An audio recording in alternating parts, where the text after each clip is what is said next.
सुहास कांदे साहेब पुढचे बोला.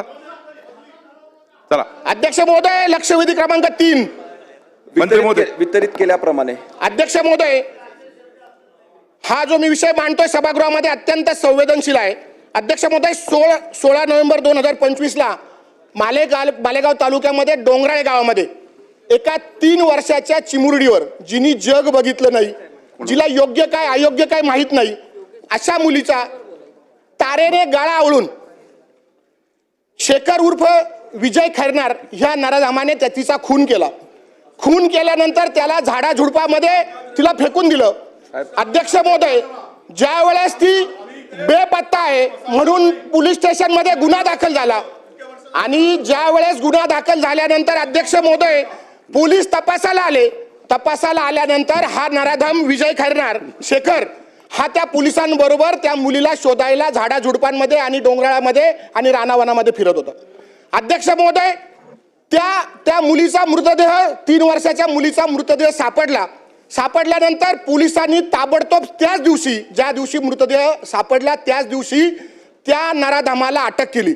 खरं तर बाळासाहेब पाटील पोलीस अधीक्षक आणि उपअधीक्षक सिंधू साहेब, मी दोघांचे अभिनंदन करेल की दोघांनी ताबडतोब त्या नराधमाला म्हणजेच त्या आरोपीला अटक केली. अध्यक्ष महोदय, अटक केल्यानंतर ज्या वेळेस माझी पत्नी अंजुम कांदे आणि आम्ही ज्यावेळेस त्या मुलीच्या आईला भेटायला गेलो, 23 वर्षाची त्या मुलीची, 3 वर्षाच्या मुलीची आई, फक्त 23 वर्षाची, तिने आत्महत्येचा 3 वेळा प्रयत्न केला. अत्यंत प्रतिकूल परिस्थितीमध्ये ते लोक जागणार आहे. अध्यक्ष महोदय, माझी आपल्याला नम्र विनंती आहे, इथे जे सभासद जितके सदस्य जितके बसलेत, मला वाटतं प्रत्येकाला बहीण किंवा मुलगी असेल. अध्यक्ष महोदय, 3 वर्षाच्या मुलीवर बलात्कार करायचा, तिला तारेने आवळायचा, तिचा खून करायचा, झाडाझुडपामध्ये फेकून द्यायचं आणि वरतून ताटमानेने त्या गावामध्ये पोलिसांबरोबर फिरायचं.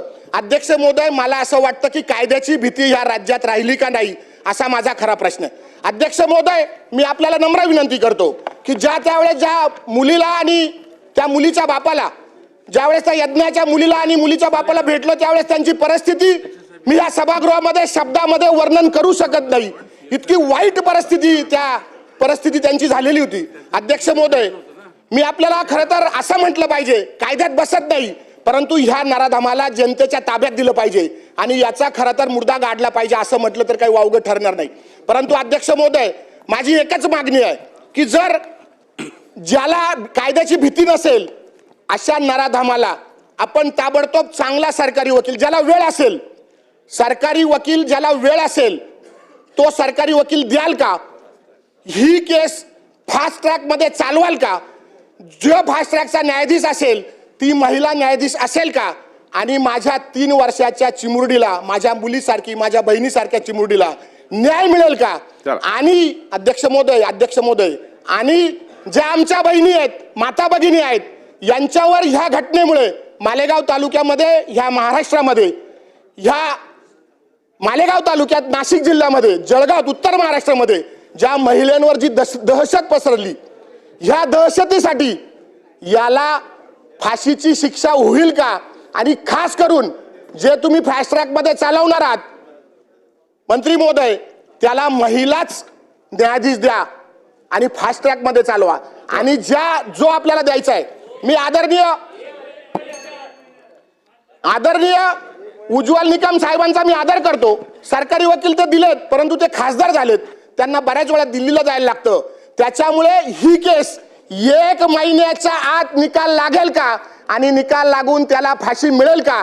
कारण ज्या वेळेस मी बाळासाहेब पाटील अधीक्षक, पोलीस अधीक्षक आणि सिंधू साहेबांशी बोललो, त्यांच्याकडे सबळ पुरावे आहेत. त्यामुळे मला असं वाटतं की याला फाशी होईल. म्हणून अध्यक्ष महोदय, 3च प्रश्न आहे, फास्ट ट्रॅक मध्ये चालेल का? महिला न्यायाधीश असेल का? आणि 1 महिन्याच्या आतमध्ये त्याचा निकाल लागेल का? आणि ज्या वकिलाला, सरकारी वकिलाला वेळ आहे, महाराष्ट्रातल्या प्रसिद्ध, थांबा ना 2 मिनिटं, महाराष्ट्रातल्या प्रसिद्ध वकिलाला वेळ आहे, या मंत्री महोदय उत्तर द्या. आणि आमच्या पालकांना न्याय मिळेल का अशी माझी मागणी. धन्यवाद अध्यक्ष महोदय. मंत्री महोदय उत्तर द्या. सन्मान्य सदस्य सुहास कांदे यांनी डोंगराळे तालुका मालेगाव जिल्हा नाशिक येथे जी संवेदनशील घटना झाली याची विस्तृत माहिती या ठिकाणी दिली. पोलीस प्रशासनाने देखील तातडीने याची दखल घेऊन सर्व कार्यवाह्या त्या ठिकाणी केल्या आणि आरोपीला न्यायालयीन कोठडी देखील आता 1/12/2025 पासून आजपर्यंत न्यायालयीन कोठडीमध्ये त्या ठिकाणी आहे. सदर प्रकरणामध्ये आजपर्यंत ज्यांनी उत्कृष्ट पद्धतीनं शासनाची बाजू न्यायालयात मांडले ते ॲडव्होकेट उज्ज्वल निकम यांची विशेष सरकारी उपभोक्ता म्हणून नियुक्ती देखील त्या ठिकाणी केलेली आहे आणि या ठिकाणी सदर खटला जलद गतीने न्यायालय वर्ग करण्याबाबत महाप्रबंधक माननीय उच्च न्यायालय मुंबई यांना विधी व न्याय विभागाच्या वतीनं 3 डिसेंबर 2025 रोजी विनंती देखील करण्यात आलेली आहे. आता आपली जी मागणी आहे की त्या ठिकाणी महिला न्यायाधीश असाव्या ही देखील आपली भावना त्या ठिकाणी विधी व न्याय विभागाच्या वतीनं कळवण्यात येईल आणि त्याच पद्धतीनं खटला जलद पद्धतीनं आपण म्हटलं की 1 महिन्याच्या आत शेवटी हा न्यायालयाचा अधिकार आहे. आपण एवढी विनंती न्यायालयाला करू शकतो की लवकरात लवकर याच्यामध्ये त्या ठिकाणी दोषींवर कारवाई व्हावी. अध्यक्ष महोदय हा थांबा थांबा थांबा मंत्री महोदय, थांबा हो थांबा. अध्यक्ष महोदय, काय समजत नाही मला. बोला. अध्यक्ष महोदय, मंत्री साहेबांनी सुहास जे कांदेजी निवेदन बोला. केलं सुहास मला कांदे असं बोला. वाटतं की हे पटलावर ठेवावं. अध्यक्ष महोदय, मंत्री साहेबांनी जे निवेदन केलं ते पटलावर ठेवावं जेणेकरून त्याची आम्हाला प्रत मिळेल. कारण असं ज्या वेळेस आम्ही पोलीस अधीक्षकांकडे तपास केला त्या तपासांती असे निदर्शनास आले की असं कुठलंही काही झालेलं नाहीये. त्यामुळे मी मंत्री महोदयांना विनंती करतो की आपण जे निवेदन केलेलं आहे ते पटलावर ठेवावं. धन्यवाद. हा, चला निश्चितपणे ही माहिती पटलावर ठेवण्यात येईल. बोला. मालेगाव तालुक्यातल्या डोंगराळे गावाची ही अतिशय गंभीर आणि दुर्दैवी घटना ही संपूर्ण महाराष्ट्राने या संदर्भामध्ये त्या ठिकाणी शोक व्यक्त केलेला आहे, राग व्यक्त केलेला आहे. या घटनेच्या संदर्भामध्ये त्या दुर्दैवी बालिकेचे कुटुंब, त्या गावाचे ग्रामस्थ माननीय मुख्यमंत्री महोदय, माननीय उपमुख्यमंत्री महोदयांना भेटले. त्या ठिकाणी विनंती करण्यात आली फास्ट ट्रॅकवर ती केस चालली पाहिजे, ॲडव्होकेट उज्ज्वलजी निकम यांची नियुक्ती झाली पाहिजे आणि त्या पद्धतीने शासनाने त्यावर कार्यवाही केलेली आहे. अध्यक्ष महोदय, एक चांगली मागणी या ठिकाणी सन्माननीय आमदार महोदयांनी केलेली आहे की महिला न्यायाधीश जर त्या ठिकाणी नियुक्त केल्या गेल्या तर संवेदनशील पद्धतीने आणि विहित कालावधीमध्ये त्याचा जर न्यायनिवाडा झाला, त्याला फाशीची शिक्षा जर झाली तर संपूर्ण महाराष्ट्रामध्ये एक चांगला मेसेज, एक धाक त्या ठिकाणी निर्माण होऊ शकणार आहे. आज सभागृहामध्ये दोन्ही सन्माननीय उपमुख्यमंत्री महोदय या ठिकाणी उपस्थित आहेत आणि म्हणून माननीय गिरीजी महाजन साहेब पण तिकडे येऊन गेले होते. माझी आपल्याला या ठिकाणी संपूर्ण महाराष्ट्राच्या वतीने विनंती आहे की किमान एक 10 वर्षाच्या आत जे बालिका असतात आणि त्यांच्यावर जर दुर्दैवाने असे प्रसंग घडले तर हे सिस्टम एक क्रिएट झाली पाहिजे की फास्ट ट्रॅकवर ही केस चालणं, वरिष्ठ वकील त्या ठिकाणी देणं आणि फाशीची शिक्षा होण्याच्या दृष्टिकोनातून 1 महिन्या 2 महिन्याच्या आत एक स्पेशल बेंच संपूर्ण राज्यामध्ये जर या संदर्भात निर्माण झालं आणि असा कायदाच जर आपण केला तर खऱ्या अर्थाने त्या बालिकेला न्याय मिळू शकेल. आणि मला वाटतं की हे शेवटचं बलिदान त्या बालिकेचं ते ठरावं. या दृष्टिकोनातून दोन्ही सन्माननीय उपमुख्यमंत्री महोदय सभागृहामध्ये या ठिकाणी आहेत. तर या संदर्भातला निर्णय कायदा राज्याच्या वतीने करण्यात यावा आणि अशीच मागणी त्यांच्या पालकांनी पण त्या ठिकाणी केलेली आहे. तर संपूर्ण सभागृहाला मी विनंती करेन की अशा पद्धतीने जर आपण कायदा केला तर मला वाटतं की एक चांगला मेसेज, एक जरब त्या ठिकाणी निर्माण होऊ शकणार आहे. चला हा, मलिक ठीक आहे ठीक आहे. वेळेची मर्यादा आहे, वेळेची मर्यादा आहे, वेळेची मर्यादा आहे. घ्या अध्यक्ष महोदय, थोडक्यात हमारे मंत्री महोदय ने काफ़ी हमें जानकारी दी है और जहाँ तक हमारे शालेय शिक्षण मंत्री ने उन्होंने भी बताया कि ये कायदा ऐसा रिवाइज करने की ज़रूरत है. लेकिन हमारे जो सुप्रीम कोर्ट के जजमेंट्स हैं जिसको हम डॉक्ट्रिन अप्लाई करके आगे बढ़ाते हैं, जिसमें है Bachan Singh versus State of Punjab जो 1980 का जजमेंट है. सुप्रीम कोर्ट ने उसमें rarest of the rare cases में फांसी की जो सज़ा है उसको कबूल करते हुए कुछ डॉक्ट्रिन्स के कुछ नियम दिए थे, जिसमें आता है मैनर ऑफ क्राइम. वो मैनर ऑफ क्राइम में हम रेप के या नाबालिग बच्चों के ऊपर अगर कोई ऐसा अत्याचार होता है तो उसको लेते हैं।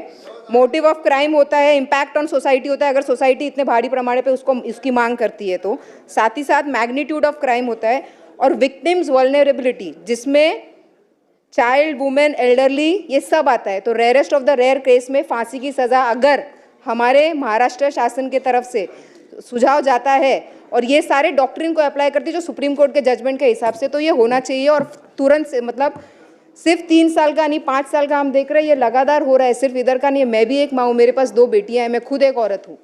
तो इस तरीके से अगर हम इसी को ऐसे ही आगे बढ़ाते रहे और फास्ट ट्रैक में अगर इस सेशन में हमने इसके ऊपर कायदा बनाने का नियम नहीं लाया तो शायद हम अपने लोगों के ऊपर इंसाफ नहीं कर पाएंगे। और साथ ही साथ एक छोटी सी कहावत है, एक छोटा सा कोट है जो दर्शन मोंडकर ने बोला था, was it really my fault, ask the short skirt. Was it really my fault, ask the short skirt. No it happened with me, said the burqa. But the child, but the diaper in the corner couldn't even reply. That's it. Thank you. Balaji, अध्यक्ष महोदय, सभागृहातल्या अनेक सदस्यांनी आपल्या भावना व्यक्त केलेल्या आहेत आणि गेल्या काही काळामध्ये लहान मुलींवरचा बलात्कार आणि खुनाचे प्रकार वाढले नक्की, आणि त्यामध्ये पण त्यांना अरेस्ट होते तातडीने, गृह विभाग, पोलीस विभाग आपला अटक करतो, परंतु ते तात्काळ त्यांना जी काही सजा झाली पाहिजे ती होत नसल्यामुळे गुन्हेगारांवर जो काही वचक बसला पाहिजे तो बसत नाही। आणि म्हणून मुख्यमंत्री आम्ही चर्चा करून यामध्ये एकतर विशेष वकील तात्काळ देणं, फास्ट ट्रॅकवर ही केस चालवणं आणि टाईम बाउंडमध्ये त्याला अशा जर ज्या अतिशय अमानुषपणे अमानवीय घटना, ते तर मी केलं होतं ना बाबा, अमानवीय घटना ज्या आहेत, माणुसकीला काळीमा फासणाऱ्या अशा केसमध्ये विशेष वकील लावून सगळी आपली एव्हिडन्स त्या ठिकाणी पुरावे गोळा सगळे आपण सादर करून त्या आरोपीला फाशीची शिक्षा झाली पाहिजे यासाठी शासन पूर्णपणे या ठिकाणी प्रयत्न करेल आणि अशा गुन्हेगाराला कायमस्वरूपी धडा शिकवला पाहिजे आणि इतर गुन्हेगारांना त्याचा वचक बसला पाहिजे यासाठी शासन प्रयत्न करेल। चला, लक्षवेधी क्रमांक